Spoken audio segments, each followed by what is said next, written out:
Hey, what's up, everybody? BDF 44 coming at you in another video. All right, so there's some chatter around the Lakers trying to fill their center position.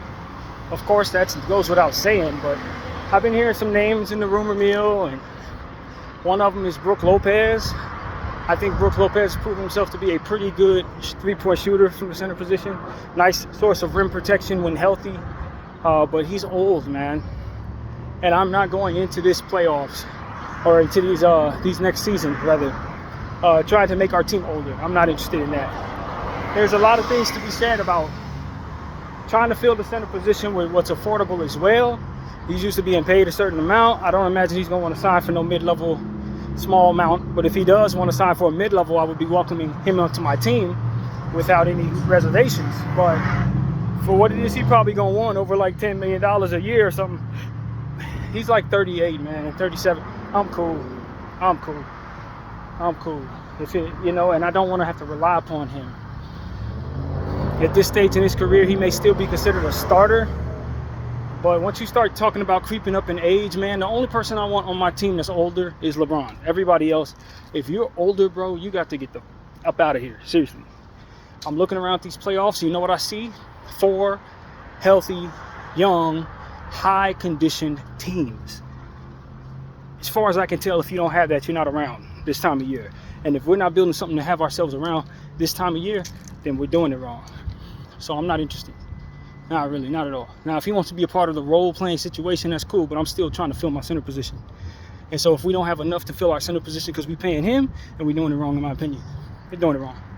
You got to have somebody down there that you know is at least going to be around in the future, man. No sense in keep building these teams that are only going to last a year. Like we did in 2020, we had to get rid of the whole damn team because the team was too old. I don't want to build something like that again because I don't think you can win anyway.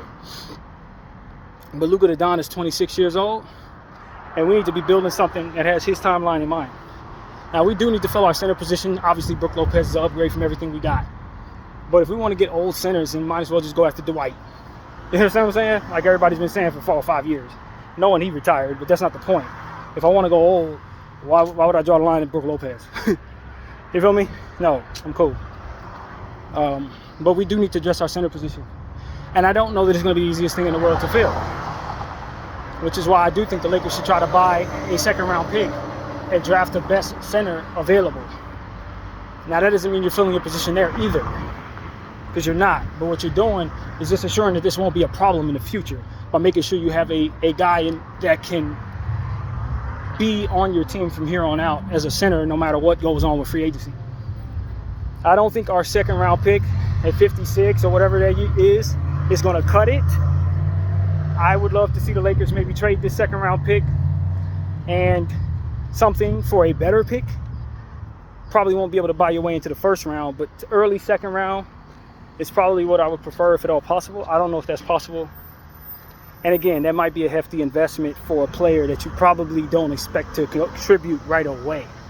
But the idea is to not make it so that we never have a problem with our center position anymore. We can't seem to keep a guy in here for longer than a year because we keep bringing old guys in and guys that are not of a good cachet. So what you need is a foundational project or ready-made rookie if possible so that you can keep him on the team for the next 6 years so we don't keep having these center position issues anymore. So I think Nicholas Claxton is interesting, but he might be a little too hefty in price tag, maybe. I don't know. But it seems to me that it might be a little more expensive than what we can afford. I've been hearing a lot about Walker Kessler, but I don't think the price tag is ever going to come down as long as Danny Ainge has his. It's not coming down. So you're going to have to give up picks to get him, and I don't think I've seen enough from him personally to want to give up the only picks I got left for him. That's just not something he's proven to me yet. I think he's a nice player, but I don't think he's worth multiple draft picks. And say Dalton Connect, which is basically another draft pick. I'm cool. Plus, I really like the idea of having Dalton Connect just in general. I understand we're probably going to dangle him for a couple of reasons. I think probably the main reason is because you've already traded him. You think he's likely not going to let that go when it's time for him to be in free agency. So you'd probably be best to move him before you lose him for nothing. But, I'm not really sure he actually wants to be anywhere else other than the Lakers any damn way because he sure didn't seem too happy to be traded. to the Charlotte Hornets. But I think just the same, now he knows he can't be traded. Now he knows we don't see him as a future piece per se and could potentially hold it against us. And so that might be one reason to just trade him away. But I like the idea of having such a talented scorer on the team. A lot of scorers can't play defense, so I'm not going to hold that against him. We just got to find a way to keep defensive players on the team around him. So another name that I think is pretty interesting is Luke Kornet in Boston. I don't know how much he would cost, but he's won an NBA championship at this point. He tends to play well. Not going to burn the house down with great play, but he's going to rebound well. He's going to be great in second units. Experience very much helps. If he's of reasonable price, I don't think he would be a bad backup center for the Lakers. I think he would be someone that could really help us and somebody that would be comfortable sitting on nights when we just don't need his services. So that's somebody I've been thinking about. I say, you know, I mean, all things considered, as well as he's played for the Boston Celtics for the last couple of years, and him helping them in the ways that I've seen him help them, he's one of them dudes that you plug in, and he's a plus on the floor. He's not going to do nothing to hurt you. He ain't going to do nothing to kill the other team, but he's definitely not going to hurt you. And there are going to be some games where he gets like 10 boards. There's going to be some games where he gets a couple blocks. You're going to feel good about having him on your team. He's one. I think the Lakers should be interested in Luke Kornet if they can get him for a price that they like. Now, I'm not overpaying for Luke Kornet. But if I can get him for a price I like, pry him away from the ops, I think that would be something that I think wouldn't be a bad basketball decision, to be honest with you. I don't think he's too old. I don't think man's older than 28, probably. I don't know. I don't think he's that much older than that. So that's somebody I'm looking at that I haven't heard in the rumor mill. I'm like, you know what? He might be acquirable. He might be somebody that might want to join our situation. If Boston ain't gonna give him a re-up. So that's somebody I think the Lakers should kind of put on their list from here on out. That center position, not going to be your starter. Do not expect him to be your starter. You're hiring him to be a backup and to provide some center depth, and you're still looking for your starter. But you definitely add a role player like that. He makes your overall bench much better, and we know we have bench issues. So, yeah, don't sleep on Luke Kornet from the Boston Celtics as a good option at backup or third string. Very good option for third string, as a matter of fact. So, yeah, that's what's on my mind there. I want to fill our team up with players that I can count on to fill in. I know a lot of times they're probably going to want us to play small ball. Just JJ's likely going to want to play small ball. So I don't want to invest too much in the center position unless I'm bringing in a damn star, to be honest with you. I do think we need to fill our center position. Don't get that misconstrued with me saying we can go without getting a center. Absolutely not. But investing too much in a guy like, what's his name? Mind gone blank. But investing in too much, let's say you go after a guy like Ayton and then find out your team wants to run small ball, that's just an awful contract for the Lakers. By the way, ain't no way in hell I want Ayton on my team. No, thank you. You know, if he's on a dirt cheap contract that's well below what he's supposed to be making, I'd be very happy to bring a guy like him on. But as long as he's getting paid what he's expected to make, as long as he's still that guy that he's been, I am absolutely 100% certain that trading for DeAndre Ayton is a terrible decision for the LA Lakers, especially if it's going to cost you Austin Reeves. Hell no. Absolutely not. Don't do it. And so I just wanted to put that out there. I think that might be something the Lakers would be interested in doing potentially. As I'm listening to the rumor mill, I heard they wouldn't trade Austin unless they get a star. I don't think anybody's confusing Ayton for being a star at this point. But just the same, I do not want to find myself in a situation where the Lakers have made trades. Even Rui, I'm not trading Rui for Ayton. I do think Ayton is a higher cachet player than Rui, probably a better player than Rui overall. But Ayton's contract versus what is he going to give me versus what it is that people are going to demand of him because of his name, something I'm not signing up for that. And so I just want to let everybody know the Los Angeles Lakers definitely should not trade for DeAndre Ayton. Now, Donovan Clingan, on the other hand, yeah, go get Donovan Clingan. Hell yeah, go get Donovan Clingan. But I don't think Portland's stupid enough to move on from Donovan Clingan in his second year. Hell no. They ain't stupid enough to do that. But as far as somebody who is yet to become what it is I know he could potentially become, and me trading for somebody that I think could change our situation, yeah, Donovan Clingan is definitely somebody that I would pick up without any question. So if Portland wants to get on the phone with me, if we ain't talking about Clingan, I'm clicking the phone. That's really where I'm at with that. Now, I'm not really interested in anything on Portland at that center position outside of Donovan. Well, maybe that's not true, because they do have some bigs I like. Like Duop Waif is a nice dude in that Luke Cornett conversation. Second string, third string, he'd be good for that. Jabari Walker is also somebody I like. I don't know if he's a center, but he would definitely be somebody I'd like to pick up. So that's not entirely true. But as far as me going after Ayton, all these rumors I'm hearing about Ayton potentially being on the move, not to purple and gold, not if I have anything to say about him. No, I'm good. We thought about that last year. We made a video, we talked about it, and then we saw him come out there and continue doing the same stuff that he'd been doing, which is underperforming and being lackluster, having low motor, laying the ball up when he should be dunking it. No, I'm good. I'm cool, bro. I'm cool. So these are the type of things I'm thinking about. I don't want to invest heavily in my center position just to find out JJ don't want to play them. I don't want to go that route. And look, man, the way that we ended our playoffs, man, I didn't feel too great about JJ like I had been throughout the course of the season. I know he's a rookie. I'm not saying fire him. But, man, we need to have a better playoffs. Regular season is cool. I thought he had a really good regular season. But when he came to the playoffs, he wigged out, did stupid stuff, and sent us home in 5. It left me with a very bad taste in my mouth. So I just want people to understand, I don't have the greatest thoughts about JJ right now. I really don't. I liked him during the regular season, but how you end the season is the last thing people are going to remember. And I'm one of those people that remember the last thing that I saw. And the last thing I saw was him pissing me all the way off. Darvin Ham style. So he's going to have to do a lot to make me feel great about him again. He really is. So, yeah, these are things I'm thinking about. I want the Lakers to invest in the center position, but not too much, to where we're trading away key figures on our roster to fill in roster center position players that are not going to play. Or center position players are going to eat up too much of our damn cap. Now our whole team is centered around some dude not actually playing very much for whatever reason. And that's my concern with Brook Lopez. I just don't think he's going to be of price versus production versus usage. I have concern about that. Another guy I like a lot, I'd imagine he would love an opportunity to actually play some basketball for a change, is Luka Garza. Luka Garza of the Minnesota Timberwolves. He is ready to play. The Timberwolves are going to have him sitting on that bench, rotting away for the foreseeable future. He needs to be pried off of that roster.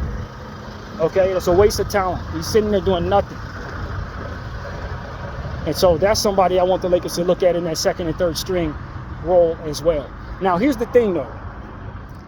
I don't want the Lakers to do what they just did, which is give me all third string guys. I like these players, but you ain't about to give me 3 of these dudes that I just mentioned, Luke Cornett, and Garza, and maybe somebody else of that same cachet, and then say you want the center position over. I need us to understand that the center position is extremely important. We need a starter, we need a backup, and we need a confident third string. Okay, that's the reality of it. And the guys I mentioned are not lob threats, so I don't know if they fit with Luka very well. And I understand the idea of bringing in a guy like Ayton is he can be a lob threat, so you want that pogo stick of a center on your team. Daniel Gafford's obviously the guy at the top of the list. I think Daniel Gafford would be a great take. I don't know what it's going to cost us to get him.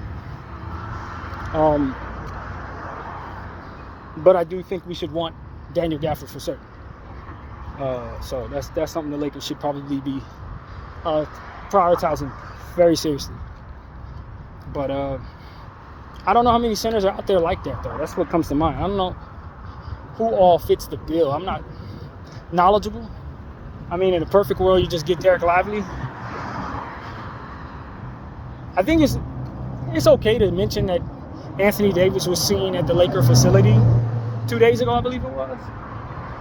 He was wearing all Dallas Maverick outfit, whatever, and I'm sure he still has his house out here. I'm sure he still has a bunch of friends on the roster, so it's not probably crazy to see him at our facility. I mean, he was our star on our team for the last 7 years, for Christ's sake. I would love for the Lakers to reacquire Anthony Davis. And I don't think that's a hot take from any Laker fan. I'm sure 99% of us would be happy to have AD back. But I think that should be something the Lakers should consider. I really do. If there's a way to make him our third star, Bron, AD, and Luka, I think that fits. I think that fits very well. Now, I know AD is going to have to let that contract play out. We're not going to be able to trade for him now. If you ask me if I'm ready to move Austin Reeves and Rui for AD, of course, yes. The answer is yes, of course. But I temper that by understanding that AD's coming off of that injury, and that was a damn serious injury. But like the pecking order of our team, assuming we don't make that trade for Luka, and you asking me if I'd rather have Austin Reeves and Rui Hachimura or Anthony Davis based on who we've been for the last 6 years, that's not too difficult for me. It ain't too difficult at all. I love those two guys, but Anthony Davis is the key. He's the key. He's been the key, and I don't know that he's not still the key, to be honest with you. So, yeah, I want the Lakers to weigh the option of what it looks like to bring Anthony Davis back over the next 2 years, because at the end of the day, I don't think Dallas is going to keep that timeline. I do think Anthony Davis is going to be on the move. I do. If they're going to do what I think they're going to do, they're about to build around the kid. And given that they just had a bad taste in their mouth about Anthony Davis, they would be wise to trade Anthony Davis. They would be wise to. Us, on the other hand, we would be wise to reacquire Anthony Davis. And the circumstances are different, because when you put Luka on the team and then you have Anthony Davis, it changes the dynamic of Anthony Davis in terms of how much you need him to be healthy, how much you need him to be the star going forward, how much of a return you would need to be able to receive for trading him. All of these different things change when you have that Luka Doncic dynamic in place. I just think you don't find yourself relying upon Anthony Davis to be any of these things that he used to be. In fact, his role in the organization changes to something that more so fits what the expectations should be. So I don't know how realistic that is. There's something called a salary cap that we will not ignore here. But if you're asking me if there's a chance the Lakers could reacquire Anthony Davis should they hesitate to do so, I think the answer is clearly no. You should definitely not hesitate to reacquire Anthony Davis if you're the Lakers. And if you put him on your team, even though we're old, and that kind of contradicts my whole point of view with the old thing, if you put him on your team, I do think you got a great chance coming out of the West next year. Great chance. Great chance.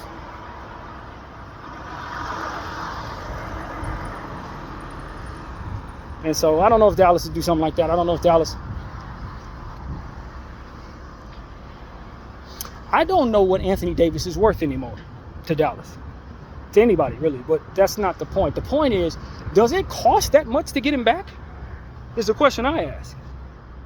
Does it really cost the same amount as it would have cost to pry him away from us, prying him away from Dallas?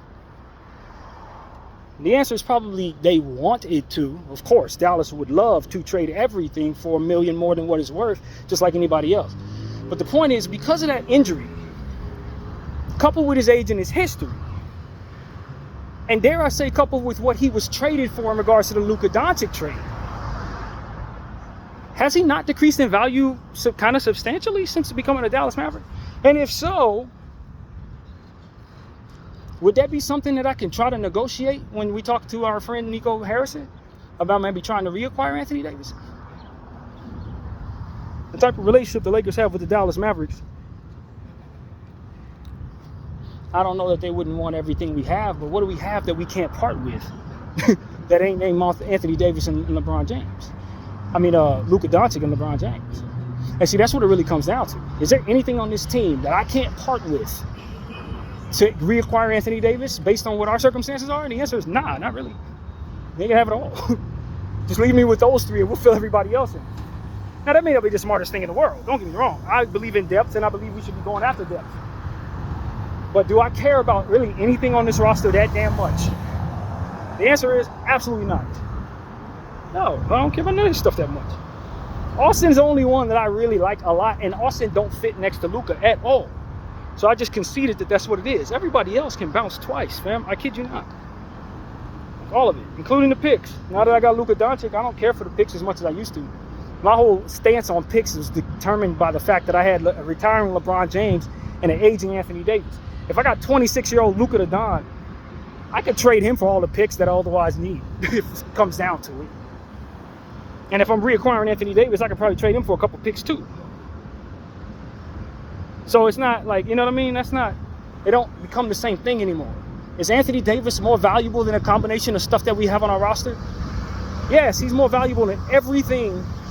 Even in decreasing in value, he's more valuable than a combination of Rui, Gabe Vincent, Dalton Knecht, a first-round pick swap. He's still more valuable than all that stuff. Especially if we put him back in his uniform.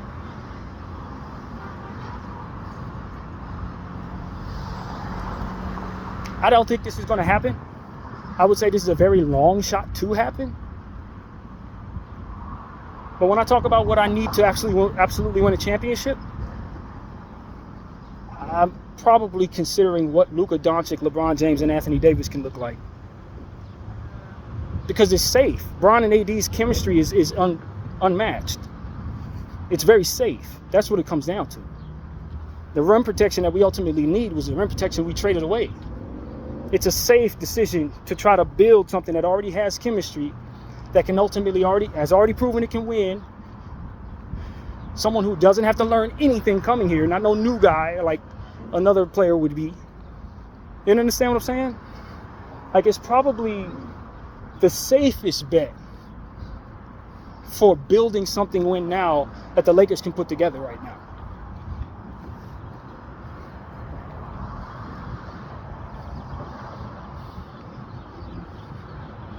Yeah, it's a long shot. I don't think the Dallas Mavericks are going to do that, but I do think Anthony Davis could be on the move. But I don't think anybody's going to trade him back to the Lakers, not necessarily. But as a Laker fan, I'm of the mindset that I only trade Anthony Davis to acquire Luka Doncic. There's not really much else I would have been willing to trade Anthony Davis for. So if you ask me if I want him back, the answer is obviously yes, of course. Of course. Of damn course. I don't think I ever wanted him gone. I wasn't particularly happy we traded him. I was just more happy with what you bring back, which is the object of a trade. But it's not like, oh man, we got to trade Anthony Davis and hurry up. I was willing to trade Anthony Davis based on our needs, but I was expecting to not win after doing so. You see what I'm saying? So it's like, as long as I'm trying to win, as far as I can tell, I can't think of a better option for our situation than Anthony Davis, within reason. Even if that ain't necessarily in reason, because if I'm going outside of reason, I'm like, well, go get Anthony Edwards and let's go get Wemby, and you know what I'm saying? Let's go get Giannis, grab Steph, let's go get Amen Thompson. Like, I can put together a bunch of stuff that ain't realistic, but as long as I'm trying to think about what is possible or what seems like wouldn't be so crazy that people would lose their mind, reacquiring Anthony Davis for the LA Lakers would be a heaven sent for our situation, especially now that we got Luka in place. Ain't got to do too much chemistry building at that point. And so, yeah, man, I'll trade everything to Dallas, everything else that they didn't get back from Luka. I'd give it all back to them if they give me back Anthony Davis. Sure, take all that crap. Picks, Austin, Rui, Gabe Vincent on my expiring. You can have all that crap. I probably asked them to let me hold on to Dodo just because that's Luka's best friend. But that's the main reason. Like, everything else can go, man. Have it. Take it off. Take it all. Give me back Anthony Davis. You can have all that crap. And if I'm Dallas, I'd probably say no. I'd probably say no. I want picks for Anthony Davis if I'm Dallas. But, like, you got a couple picks, you know what I mean? We got like 3 pick swaps to give them or something like that. So, it's not like they wouldn't be getting back any pick equity. I'll trade it off for Anthony Davis. And I'm banking on Luka Doncic being able to carry me into the future. And being able to retrade Anthony Davis in the event LeBron James retires. Not for as much, but it ain't necessary that I do necessarily. And I'm trusting free agency at that point. Somebody gonna come play with Luka. It's a gamble, but I'm not in the mindset that we need to be resetting anymore. I'm in the mindset that we need to be winning championships now. Right now, as a matter of fact, while LeBron is still here. Which is why I'm not saying that I'm drawing the line at Anthony Davis's age. Specifically because at the end of the day, I want to win right now,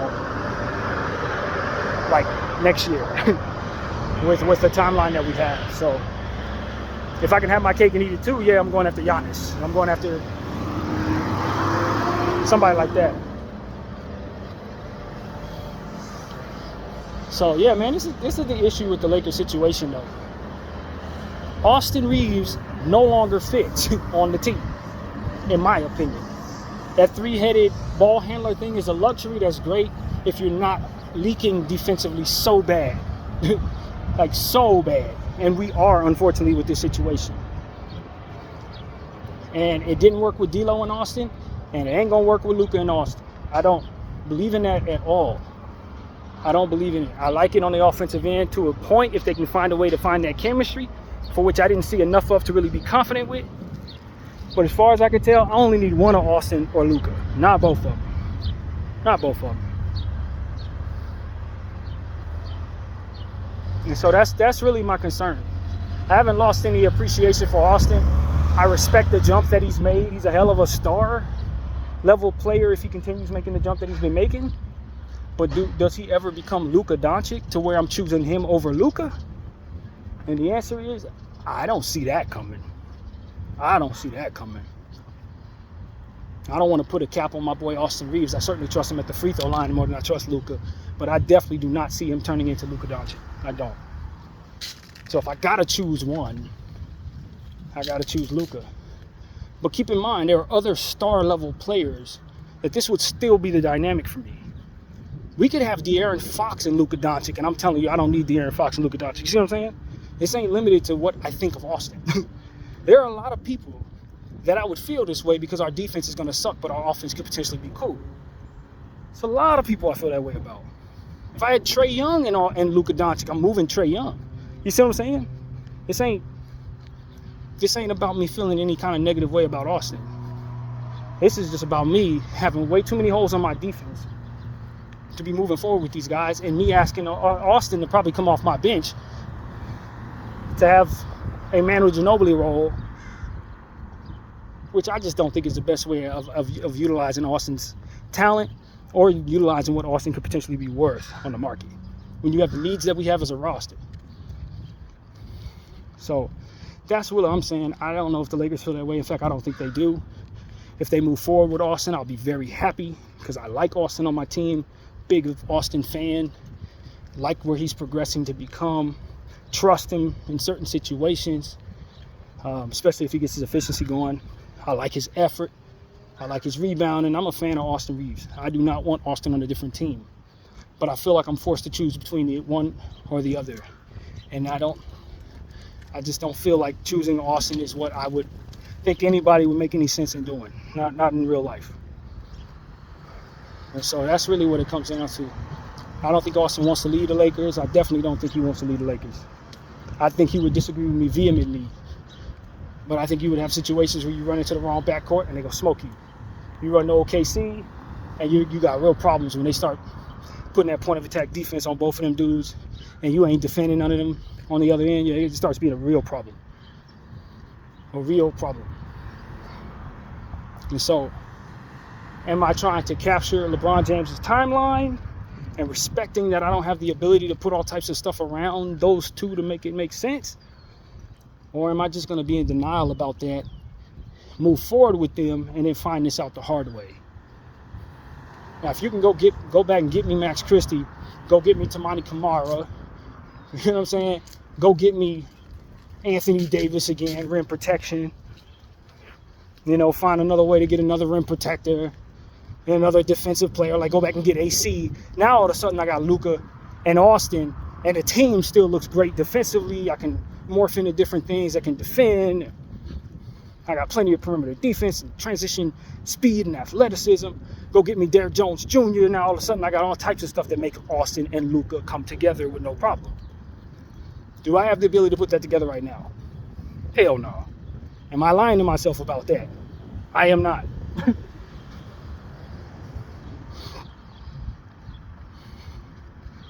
And so that's what it really comes down to. If you can find a way to get those type of players, then there ain't no problem.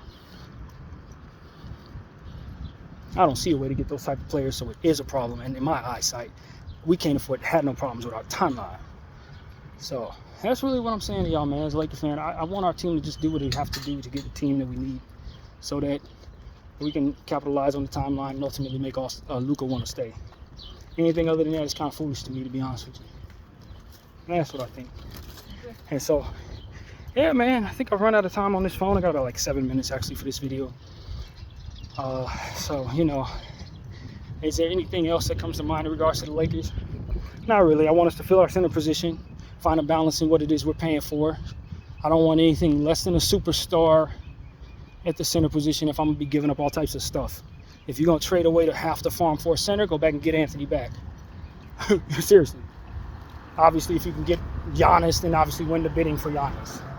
Is that realistic? Hell no, not in my mind. Not if the Bucks are serious about actually being any good. No, they're not going to take our package for Giannis. But it is what it is, man. So that's what's on my mind. We do need to address our wing situation. We talked about this a couple times. But you want your Derrick Jones Jr., Toumani Camara, Max Christie type dudes. You want them dudes on your team. Without those dudes, you ain't doing nothing. You ain't doing nothing. I would love for us to find somebody that hasn't quite developed yet. A Leonard Miller type guy. Ousmane Deng ain't getting no minutes in OKC. These are players that could really help our wing position if they come in and play better than they expected to. Defensively type players. Somebody else, man. Ryan Rollins. I don't know if he's a point guard or not, but he plays some pretty good defense in Milwaukee. Not quite who he's going to be. I want to catch the Aaron Naismith before he becomes Aaron Naismith. Because now it's too late. Now people know what he can do.